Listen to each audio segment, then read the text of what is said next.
My name's Robbie Armfield. I'm a man currently living in Sydney, Australia, a town that is on the mend law-wise in terms of the nightlife, and that's basically what I'm hoping to keep going. Are these lockouts?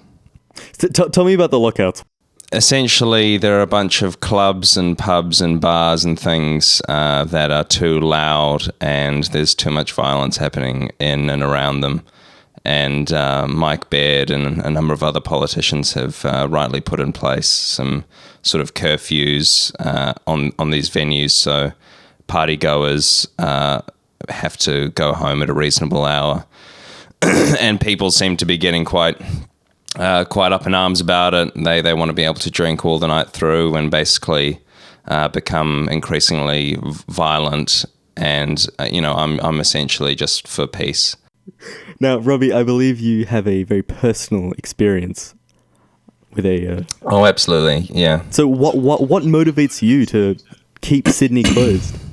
Well, yeah, it is a very personal story. So essentially, as a child, I was trying to impress a babysitter by doing some flips on a trampoline. I subsequently flipped off the trampoline and fell in some rose bushes and ended up with quite a serious neck injury.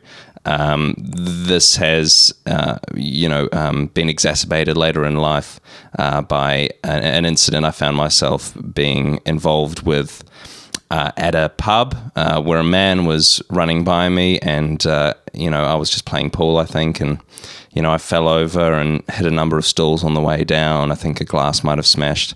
Anyway, it exacerbated this injury, and now I find myself having to intermittently wear a neck brace, as a result of my childhood injury being, inflamed. And I just think, and that was at an unreasonable hour as well. So, you look at the other violence as well, and I mean that's a very personal story and one that sort of inconveniences me on a day-to-day. I think before we move on, I have to ask: Are you okay?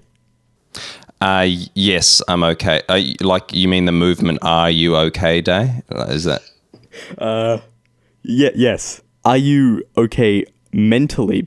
I am, in the sense that I now have found myself with a real purpose, which is to assist those in my city of residence, to be safe and to have fun within reasonable boundaries.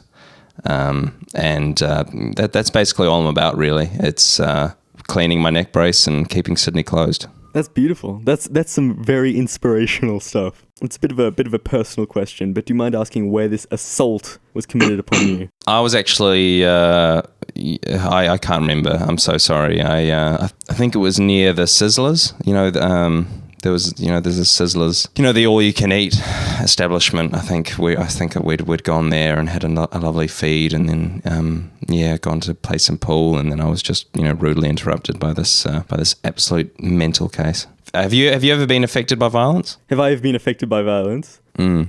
I've tripped on my shoelaces. Yeah, I don't know if that counts. I've had a mean stub my toe. Yeah, again, I'm not sure if that counts in this. Like, you ever thrown punches or been punched? Okay, it was 2 a.m. I was out and about, and I tried to kick a soccer ball, but I kicked it wrong and I broke my toe.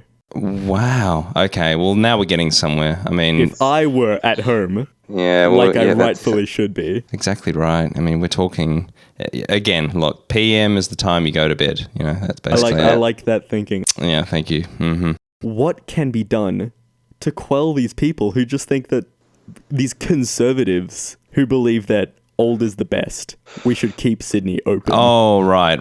What can we do to quell their... Well, to show them what's right. Oh, we'll show them well, ship out. If you're not happy with it, go elsewhere. Go away.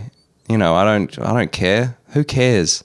Who cares? Who gives a shit? A lot of people live in Sydney. I don't care. If you're not interested in having a sensible town, move to some whack job, no man's land. Who gives a shit? That's a little extreme. Does your organisation Keep Sydney Closed also support these ideas? Yes, it does. This, it's a direct reflection of my opinions, and so if you're not interested in those, you can ship out, basically. Get out. No, yeah, I think exactly right. I mean, basically, at the end of the day, I've got the right ideas about how to maintain Sydney's nightlife in a safe way. If you're interested in being stupid about it and wanting, the old ways, well, go somewhere else that has the old ways.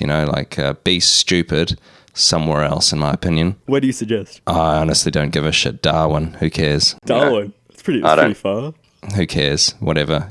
Canberra, whatever. It doesn't matter to me. Live in the bloody, the tent embassy in Canberra. I don't care. Small. I don't know. Yeah. Well, that's to be honest. I reckon it's probably a realistic destination. Because if you're gonna drop everything at a moment's notice, you're probably going to be living in a tent, right? So you may as well. All right, I'll say that. If you're not interested in living in Sydney because we're for safety and peace and sensibleness, go and live in the tent embassy in Canberra. All right, I'm going to say it. I'll say it. Okay. I'll say it. Like, if you're not interested, fuck off. Basically, look, I'm sorry. I don't usually swear. I'm sorry about that. No, you're emotional about this issue. It makes complete sense. No, I'm absolutely incensed by this issue. And look, sorry if you have to beep that out. No, that's absolutely perfectly fine. But yeah, that's basically what I think. So yeah. I found 3 quotes from 3 different people, and I'd like to hear your reaction and your thoughts on these. So Steve Pate, he's a taxi driver, and he thinks that the lockout laws are civilized and they diversify the nightlife. Yes, I'd absolutely agree, wholeheartedly. I think, it's all about diversity. It's all about peace. Yep. See, because New York, according to Steve, has a 4 a.m. cutoff and LA has a 2 a.m. Do you think we should be copying what the US is doing? No, look, I've got a lot of respect for our brothers and sisters across the pond, but no, I think we should probably be going a bit earlier. Look, ideally, we'd be talking about 11 p.m. Why 11 p.m.? I just think, I think we have the AM and PM system for a reason. The PM is when you go to bed eventually, and, if you're going to bed in the AM, well, there's actually it's not how a civilized society is run, in my view. And look, again, huge amounts of respect for our American counterparts, but I think they've actually got it wholly wrong there. Yeah. So Amy Cooper, on her first night out, her mum said to her, "Remember, nothing good ever happens after 2 a.m." Oh, absolutely.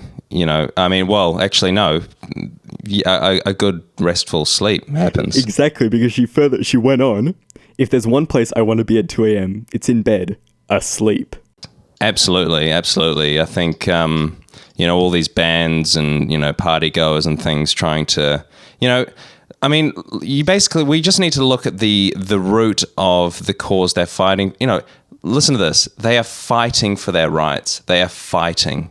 You know what I mean? And we just need to stop the violence. Keep it closed. Shut it down. Let's not fight for our rights. Let's come to some sort of peaceful sleep. Now, I believe you have a daily video program where you release inspirational videos. I did one of those.